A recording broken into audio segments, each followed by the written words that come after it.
Hello,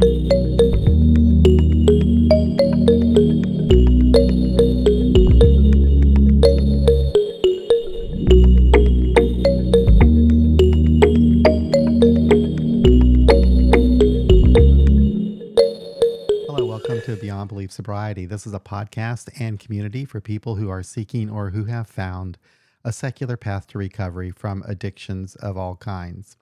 We post our audio podcast any place you find podcasts. That would be on Apple Podcast, Google Podcast, Amazon, Spotify, you name it. We also post videos of our podcast here on our YouTube channel along with some other content. So take a look around. I hope you like it here and subscribe. So today's episode is titled My Story for the 34th Time, because this happens to be July the 20th, and July the 20th is the 34th anniversary of my last drink. So what I thought I would do is what is traditional when people are celebrating a sobriety anniversary, at least in 12-step groups, is to share their story of recovery. Now, I used to put a lot more weight on recovery stories and my own personal recovery story than I do now, but I still think there's a lot of value in it. It's good for me, number one, to think about, where I've been and what I've learned and where I'm going. But hopefully it's a way that I can communicate what I've learned to somebody who might benefit from that. And maybe I can make a connection to someone out there who is newly sober and might be able to learn something from my experience. I hope that's the case. So, 34 years is a lot of time to cover. So I'm not going to go into a lot of great detail about the drinking before that and all the last 34 years, but I will kind of break it down to, really important periods of my life where I went through different phases of learning and different phases of growth. And I'll also take a look at my background, so you can get an idea of how I grew up, the type of family I grew up in. And I'm just going to relate that to you to the best of my ability as I understand it today. One thing I know for sure is as I have shared my story over the years, it has always changed and has evolved as my understanding has changed and evolved of my recovery and my past.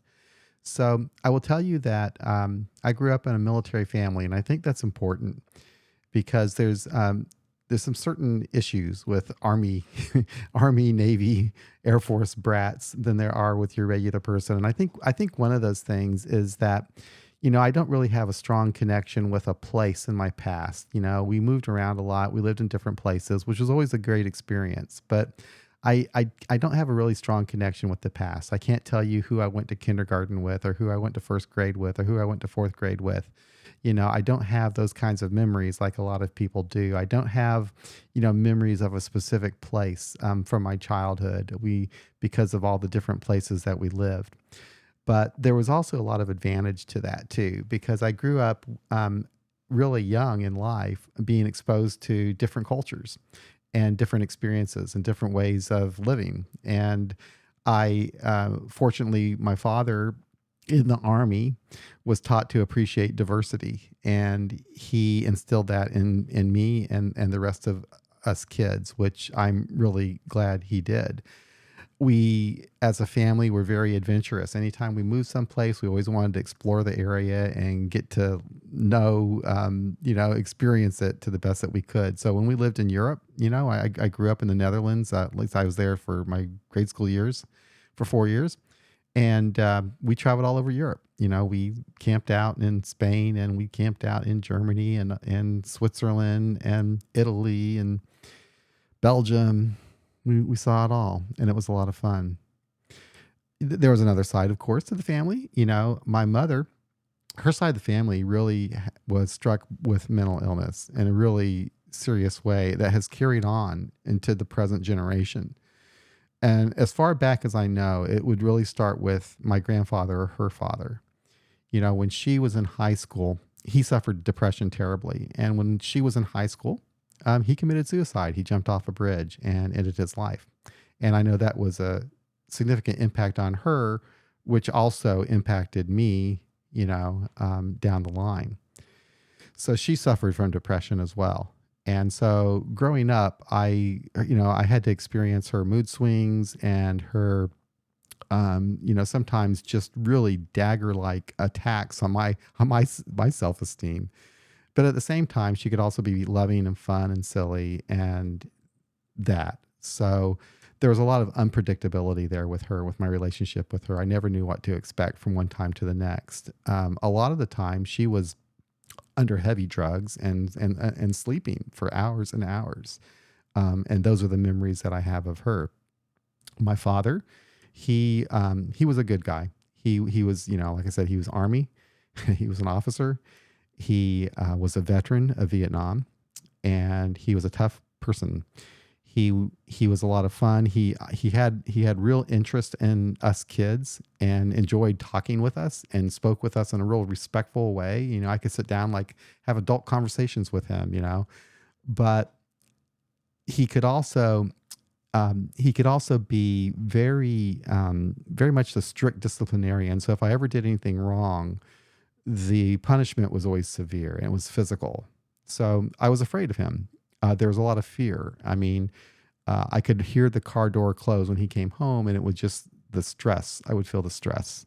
So, kind of a mixed bag in my household. It wasn't good or bad growing up, but there was a lot of, I didn't always feel safe. I didn't always feel confident that I knew what to expect in that household. There's a lot of chaos. My family, my mother being depressed, there was a lot of fighting. There was a lot of yelling and screaming in the house. So, I would run and hide when that was going on. So that was kind of my growing up years.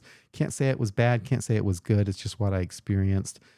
There was some trauma related to it. The trauma, I guess, would just be that I wasn't completely safe, or didn't feel always safe in my family. And that's where drinking comes in. You know, I started drinking very young, which is, I was 8 years old the first time I ever had a drink. And that happened when my mother on Thanksgiving allowed me to have a glass of wine.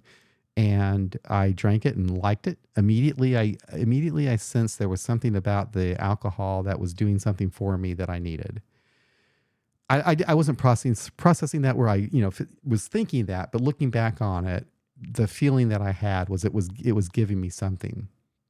And so I quickly learned that the vanilla extract that we kept in the kitchen cabinet had alcohol in it. And when my parents had their many parties, there would be leftover glasses of wine and whiskey and bourbon, whatever, around, and I could always drink from the half empty glasses the next day, and I did. So I had this attraction to alcohol. There was something about it that did something for me, even as just a very young boy. When I was 12 years old, that's when I got drunk for the first time. I was walking by my parents' bar in our home. They had a bottle of liqueur on the bar, and I started drinking it. Drank most of the bottle, got really drunk. This wasn't anything that made them angry. They thought it was kind of humorous and funny that I would do that. They were surprised, that I was smashed. The next day, I was so sick, and what characterized my drinking really was it was just typical from that very first time I got drunk. The next day I was immediately remorseful, regretful, sick, depressed, and I swore I'd never do it again. And so I didn't until I was 14 and went into high school and then started drinking with my friends. And it didn't take long for things to progress. By the time I was 19 years old, I was looking at an advertisement in the Lawrence Journal World in Lawrence, Kansas, thinking about going to an AA meeting at the age of 19. So I immediately dismissed that thought and continued to drink. And when I was 21 years old and living at home, my mother died from an overdose.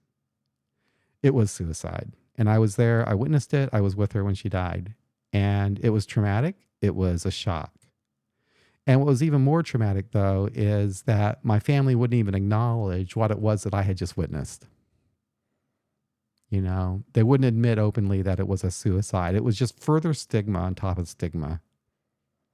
Her entire life was stigmatized. And that wasn't very helpful. But, a few days after her death, somebody offered me a shot of whiskey. And they offered it to me as if it was medicine, as if it was something that was going to make me feel better. And you know what? It really did. And so I drank that shot of whiskey, and it took away all the pain and the fear and whatever I was feeling from that event that I witnessed with my mother's suicide. It took it away. And I guess I chased that for the next 4 years. So from the ages of 21 to 25, my drinking just got completely out of control. I had 3 DUIs during that period of time. And by the time I'm 25 years old, I find myself standing on a bridge ready to jump off and end it all. But I didn't, as you can see. I walked across the bridge. I got to a telephone. I called Alcoholics Anonymous and I asked for help. I've been sober ever since, and I've been on this journey of recovery that I'm on now. So that's the drunkalog part. That's my little background. That's where I got into drinking and what drinking did to me. Now I want to talk about recovery.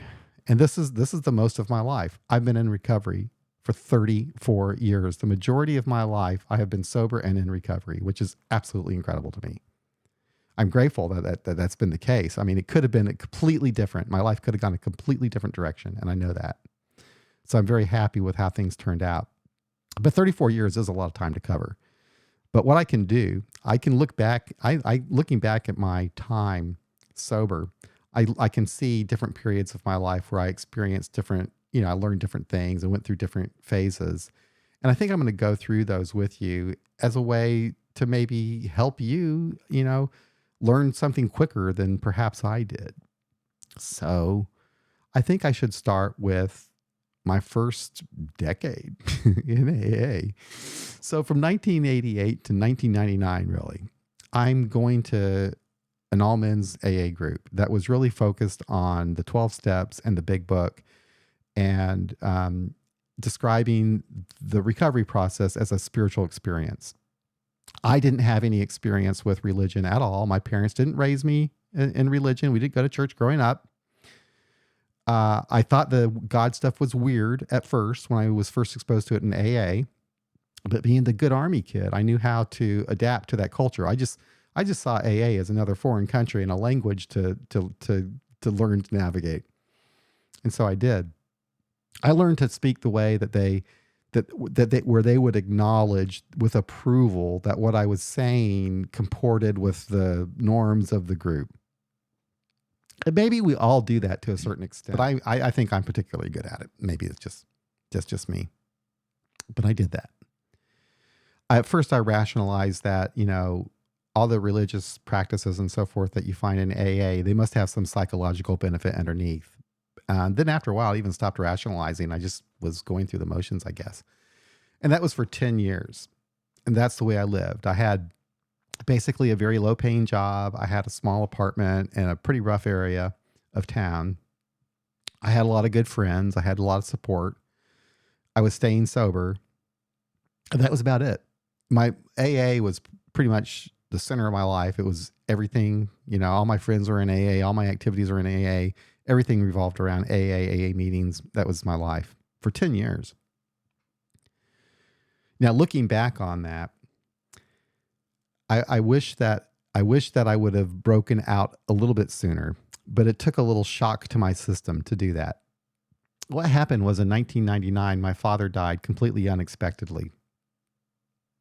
So I'm 35 years old. I've been sober for 10 years, and my father dies immediately, and just in unusual circumstances. And I began to reflect on my life in comparison to his, which I know isn't a very healthy thing to do, but I couldn't help but compare my life and what I had achieved by the age of 35 and everything that he had done. And there was no comparison. There was nothing that I could look on with any pride of accomplishing other than not drinking and staying out of jail. And I also started thinking about, that there was really nothing my father could be proud of me about other than the fact that I wasn't drinking. In that first 10 years of sobriety, I had no goals. I had no real purpose for being sober, but it wasn't bad.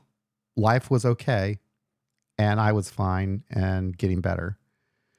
But I really started to grow when I began to examine the dreams that I had before my drinking took those away, and realizing that I could reach those dreams and realize those dreams, that I was capable of getting back something.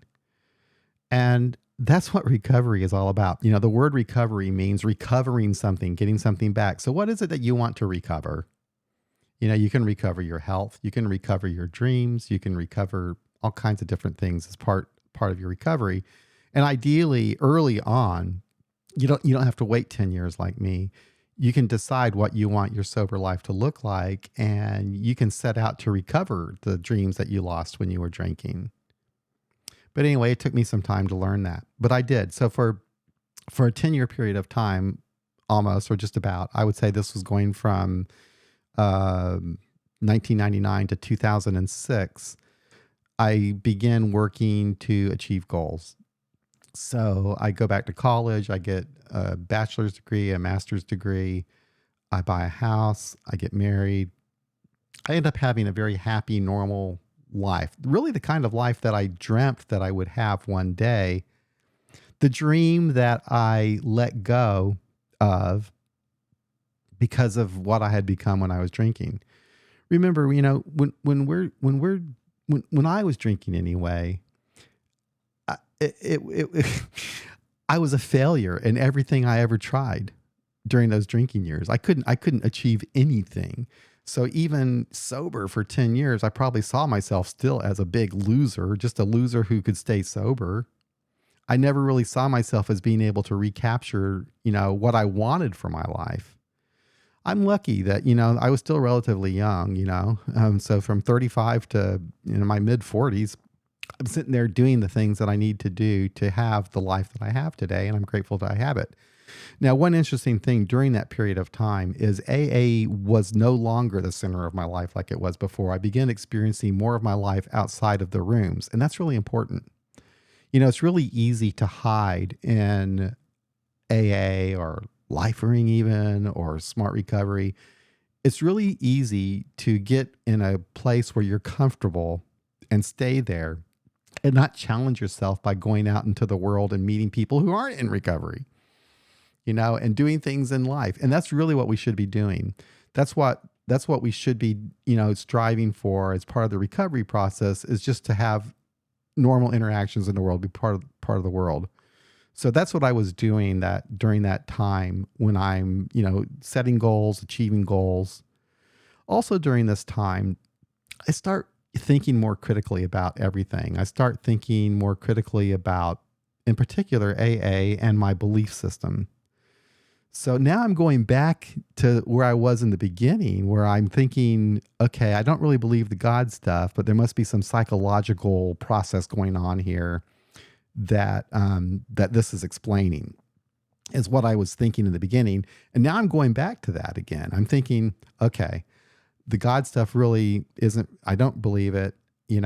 I stop, they have you pray in AA. They have you get on your knees in the morning and the night, and I did that for quite a while, but I stopped at a certain point. I was no longer doing that because I didn't believe it anymore. But I was still talking the AA language where the group would approve of what I was saying, but I'm starting to think differently about everything. And it was really probably around 2011, 2010, 2012, sometime around there, where I really start questioning my beliefs more. And I believe this is a time when, we had a lot of podcasts out there, and I was listening to atheist podcasts, and I was buying books and reading about atheism, and I realized that I was an atheist. And it scared me at first, and I started researching atheists and AA and everything, and it was really hard to find anything. So this must have been like 2010, 2011. I don't know. But anyway, that's where I was. But I started thinking about things.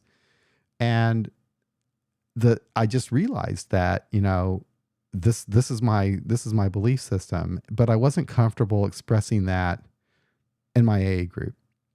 I was still kind of hiding that.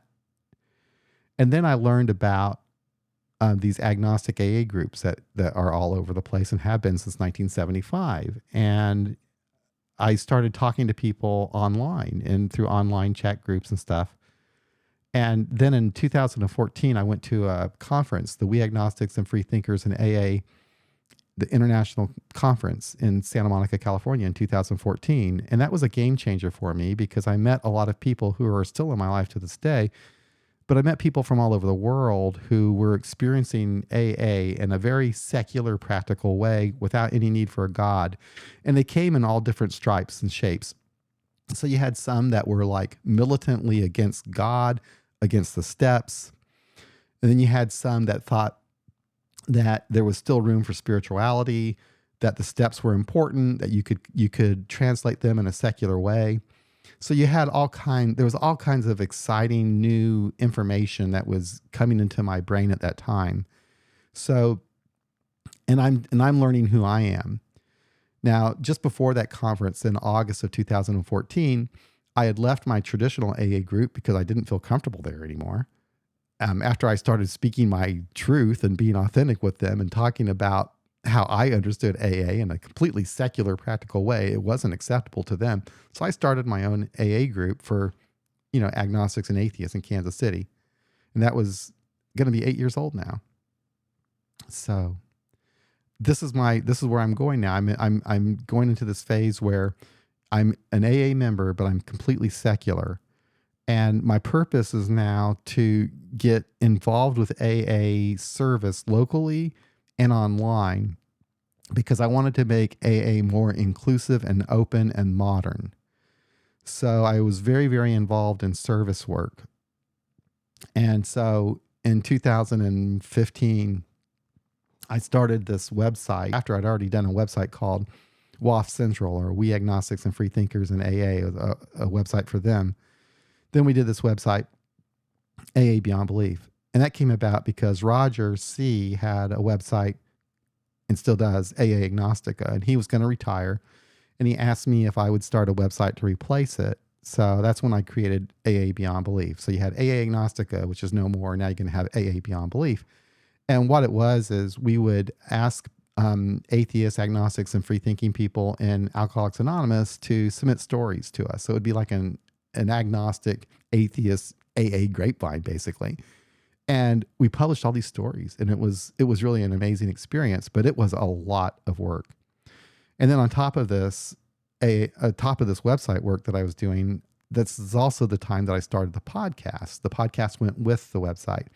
At the time, the podcast was also called AA Beyond Belief, and the majority of the stories had to do with, secularizing AA, secularizing the 12 steps and so forth.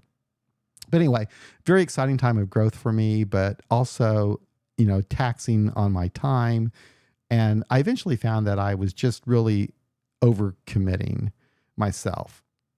And by 2020, I was completely burned out on service work at the group level here locally, at the district and area level here in Missouri, and online with the secular AA organization, and with my work on AA Beyond Belief. Really, the only thing that I really enjoyed doing that I was passionate about still was this podcast. So I made a decision to let go of a lot of stuff. And so, with COVID, our group was no longer meeting in person. So I started doing things online. So I was already familiar with different recovery groups like Smart Recovery and Life Ring and so forth through the podcast. So I studied with Smart Recovery, and I got my certification. I think I got it in 2021 or 2020. I was certified by Smart Recovery to be a meeting facilitator. So I learned more about the Smart Recovery tools. And then later, just this last year, I did a lot of episodes with Arthur Schenker about the Smart Recovery tools. And I was really interested in that and still am. And then also in 2020, I took a course to be certified as a peer specialist in the state of Missouri, a certified peer specialist. And what that is a peer specialist is an advocate for somebody who's in recovery. So most of them work in the treatment rehab industry, and they work as an advocate for the person in recovery along with a treatment team, and they act as that person's advocate. So they work with the treatment team for what is best for that person. They also help the person in recovery identify their recovery goals, what obstacles are keeping them from achieving those goals, and then helping inspire them and motivate them to achieve those goals. It's a great idea, and they're you think of them as recovery coaches. They call them peer specialists here, but that's basically what I learned to do, and I found, and I still love it. I don't do it professionally myself, but I get to participate in meetings every 2 weeks um, with other peer specialists in Missouri. So I learn about, what's going on in the recovery community in my particular state, and it keeps me informed and interested in learning. And it also inspires me to know that there's a lot of good people in Missouri who are doing a lot of good work on behalf of people who are suffering from addiction to drugs and alcohol. So a lot of good stuff is being done here, as I know is being done around the country. And I like being part of that. I love that advocacy type of work. And probably, in the next several years or so, whenever I retire, I might want to do more of that advocacy work for people in recovery. I really do enjoy that. But so during this time, this post-COVID time, also becomes kind of a post AA recovery time for me.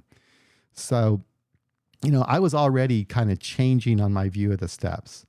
So, at first I see the steps as essential and important, and that we really need to just take a secular approach to them.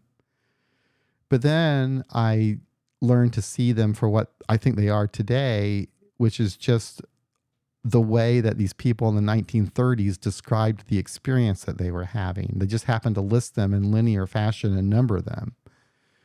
And there's nothing wrong with that. There's a lot of people to this day who find that really helpful to have that structure and even to go through the steps linearly. But I will tell you that the recovery process is not linear, that you will go back and forth through different areas, and the steps are the same way.